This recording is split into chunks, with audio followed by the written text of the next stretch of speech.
Hey, Grandma Hands, this is my Renaissance Grandma. First thing I'm going to do is tell you what I'm going to be doing, because I want to talk to you about my little gumbo, as Bayou Sugar calls it, my little avocado gumbo. So I want to tell you first what I am doing. And I'm not going to hold you while I do all of this.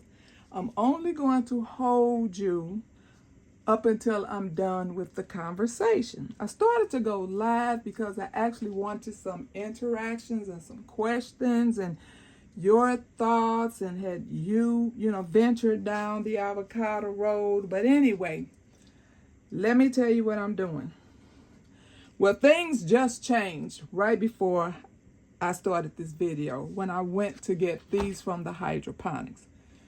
Okay, so this is not a part of my plan, but now I've had to change my plan because I did not know these were this big. Okay, this is 1 pepper, cayenne pepper, and 2 calendula. I've never ever been able to grow calendula. Well, maybe about this big, and then it would disappear. So I did not expect this, so change of plan. Okay, and what I'm going to put back here, I am getting ready to start more hydroponics. Okay, so this onion was actually supposed to go in this dirt, but I don't want to try to squeeze everything in there. So I'm going to go ahead and make a label and put it with the hydroponics. Okay, so let me tell you what's all going in the hydroponics. Okay, the Loren pak choy, the Oregon grape. If you recall, I told you about this Oregon grape. It's a part of one of the it's one of the ingredients inside, can you see it right there? It's one of the ingredients inside the berberine complex.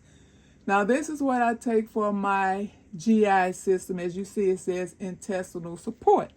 So when I ran across that, I'm like, okay, because this is like, what, $40-something? This stuff is expensive. So if I can grow any part of the ingredients that's in there, that's going to be a welcoming project for me to start doing.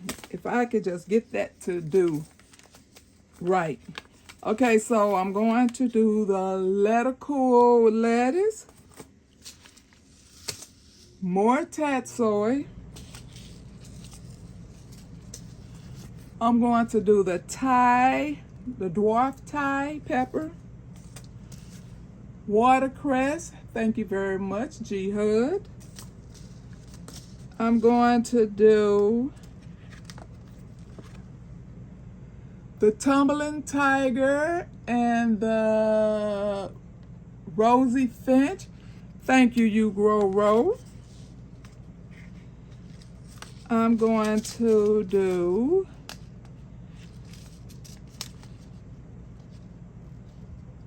the dwarf blue kale, chagemasai, the rainbow Swiss chard, some more pak choy. You all know those choys are my favorite. The dinosaur kale and the mammoth basil. So this I'll probably do offline because I'll probably be through talking by then. Oh, and here's some mustards that fell out, some mustards. So this is going to go. The little sponges are soaking. I'm just going to drop the sponge in right with the label and then drop my seed in there. Okay? So I will do that after I'm done with the soil. I wanted to do more things in soil, but this is the last of the indoor soil. Now I do have bags of soil outside, but I don't bring soil in the house once it's been outside because who knows who been running around in it. So, and I was too lazy to go and get some more soil today. So that's why I'm just going to do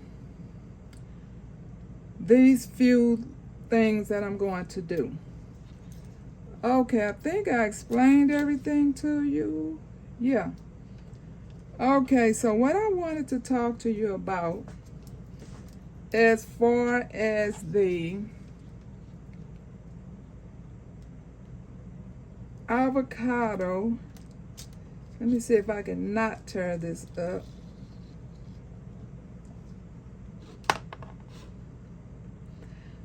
Okay, so you are, whoever follows me, they know that I have been doing, I have done so much research on avocado.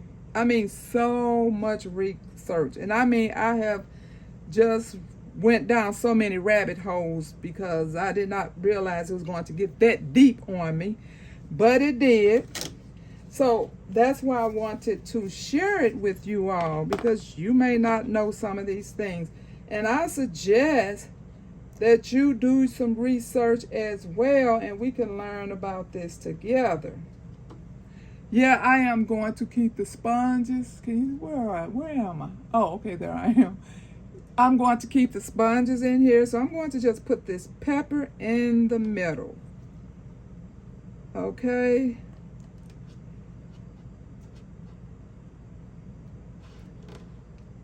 So I have, for those who do not know, I have the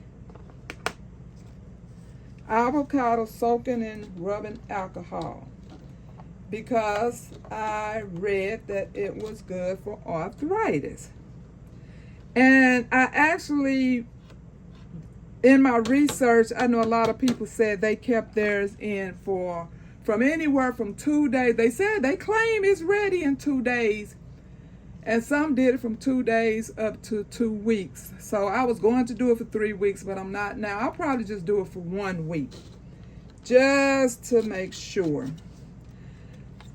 So while I was still researching that, I ran into so much. I mean, they have done so much research on this avocado. But what piqued my interest the most was this one son was interviewing his dad. And in that research, and which I think his dad was a physician, and in that research, he as well found out that avocados, just eating them, are good for prostate cancer, to prevent prostate cancer.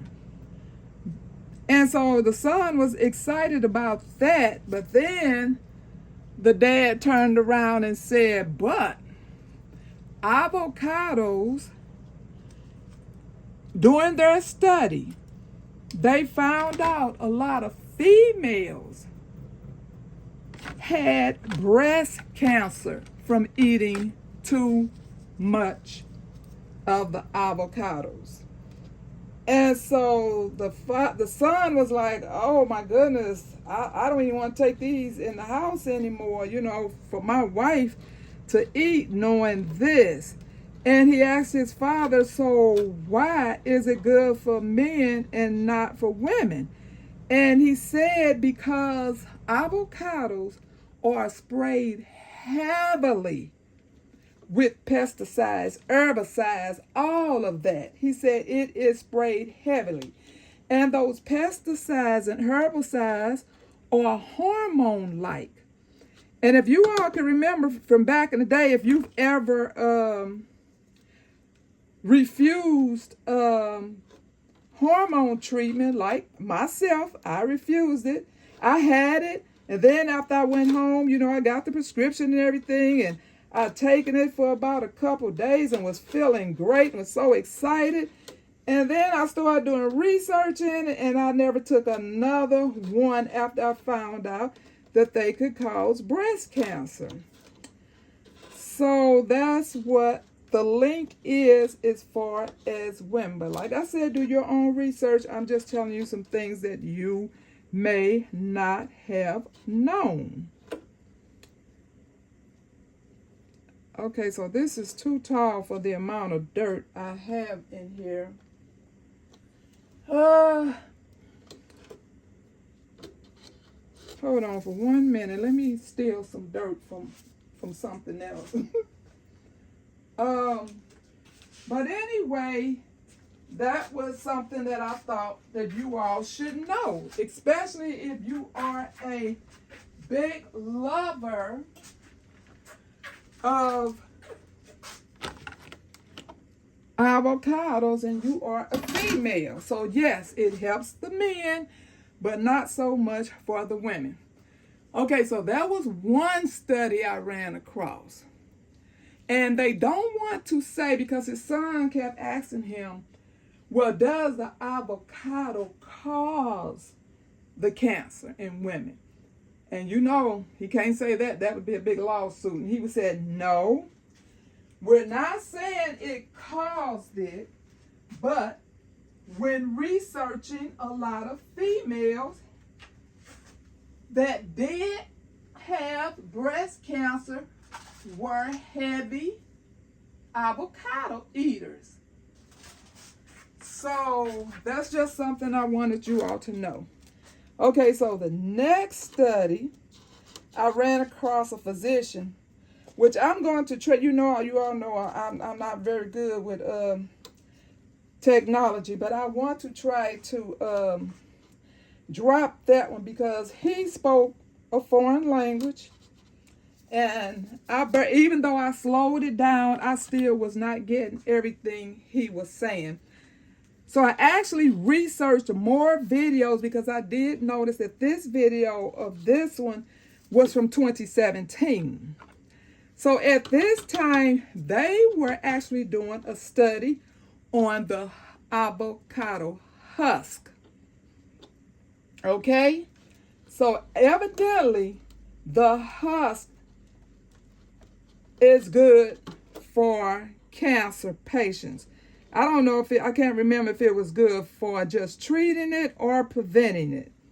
But he was saying, don't go out and try to, create something yourself with the husk, because he said if you just use the husk alone, excuse me, it could cause cancer.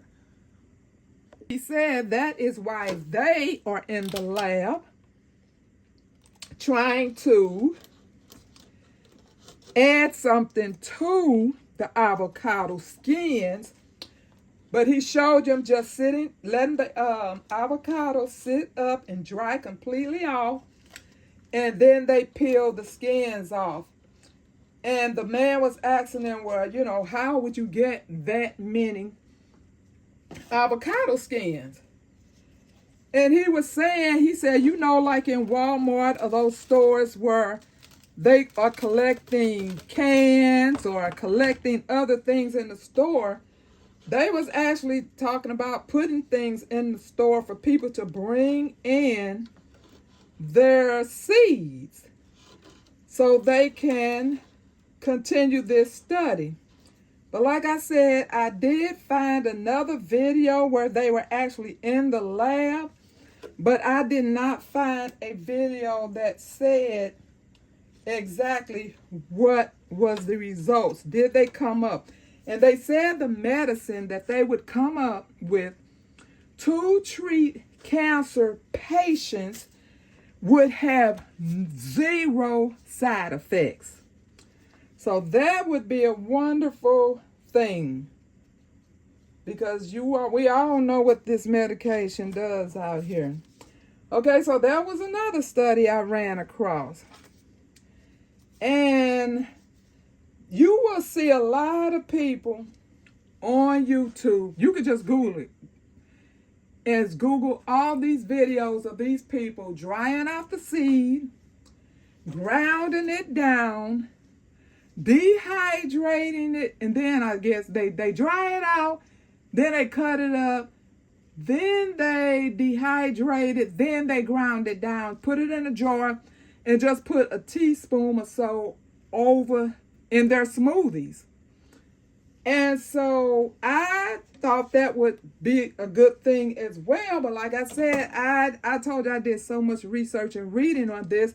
But then there are some saying it's not good for consumption. And if you did, only take a little bit. So if you run across those videos that you see people, let me tell you what I'm doing. This is an avocado. See how I wrote it? And this is only in there temporary if it does something. Now, sometimes I've tried these and they did wonderful.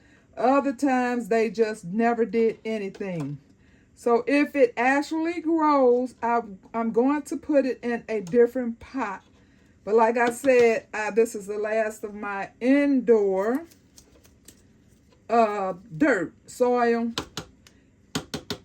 And so I'm just going to stick it in here for now because, you know, we got this snowstorm coming. So I don't know when I'm going to get out and about. And so, okay, I'm going to water this later which is a good thing because those of you who have followed me knew that we have been under a boil water. And I think that boiled water lasted like 4 days.